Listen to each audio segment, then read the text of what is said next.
Hi hello नमस्कार, स्वागत आहे तुमचं माझ्या मराठी कथा या यूट्यूब चॅनलमध्ये। कथेचं नाव आहे गावाकडल्या भयान कथा। चला तर कथेला सुरुवात करूया।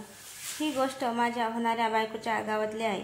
बऱ्याच वर्षापूर्वीची रत्नागिरी जिल्ह्यातील एका छोट्याशा गावातली आहे। गावात तिच्या आत्याच्या घरा शेजारी एक कुटुंब राहायचं। त्या व्यक्तीचं काही वर्षापूर्वी लग्न झालं होतं। घरात तो व्यक्ती, त्यांची बायको आणि त्यांची आई असे तिघे राहायचे। त्या आजीचं म्हणजे त्या व्यक्तीच्या आईचं वय खूप झालेलं, म्हणून तिला चालता फिरता यायचं नाही। एकाच ठिकाणी झोपून राहायची, जास्त जेवायचीही नाही। दिवसातून एक दोन वेळा जेमतेम काही खाल्ले तर तेवढेच। घरात कोणी पाहुणे आले की जास्त बोलत सुद्धा नसत। बरेच महिने उलटले आणि तिची अवस्था दिवसेंदिवस ढासळत गेली। गावात त्यांच्या जवळ शेजारी लग्न कार्य होते। लग्नाच्या एका दिवसाआधी सगळ्या बायका लग्नाची तयारी करण्यासाठी त्यांच्या घरी जमल्या होत्या। जेवणाची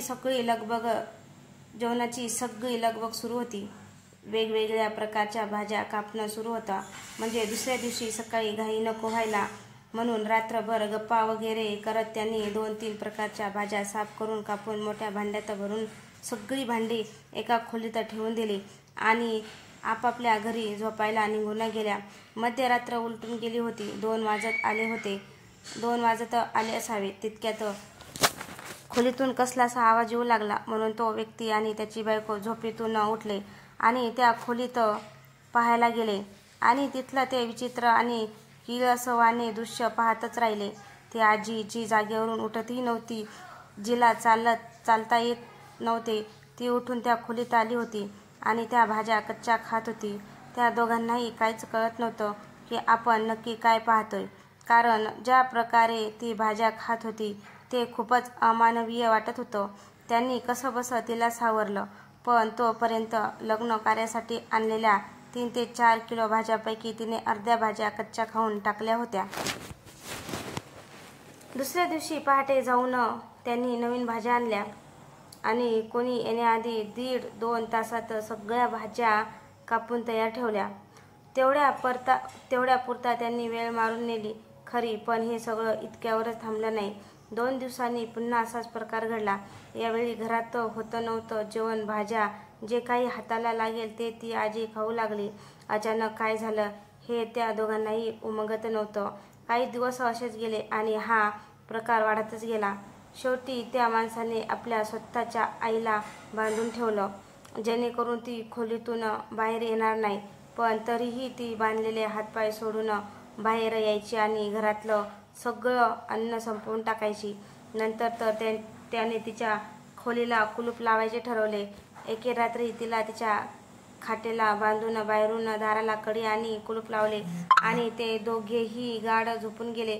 काही वेळानंतर अचानक घराच्या मुख्य दारावर थापा पडू लागल्या। हे दोघंही धडपडून उठले आणि धावत जाऊन दार उघडले। काही गावकरी त्यांना सांगायला आले होते की ती आजी गावात फिरते, बाहेर वाळत घातलेले कपडे फाडून टाकते, लोकांच्या घरात घुसून हाताला लागेल ते खाते।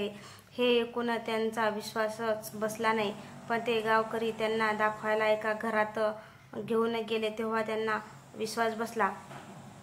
इतके बांधल्यावरही स्वतःला कसे सोडवायचे ते कळायचं नाही, पण तिच्या खोलीची खिडकी तोडून ती बाहेर जायची।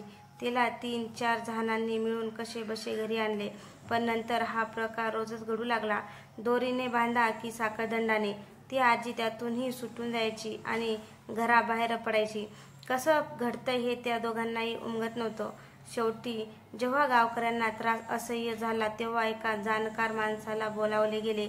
त्याने घराजवळ जाताच ओळखले की हे जे काही आहे ते खूप भयानक आणि विचित्र आहे।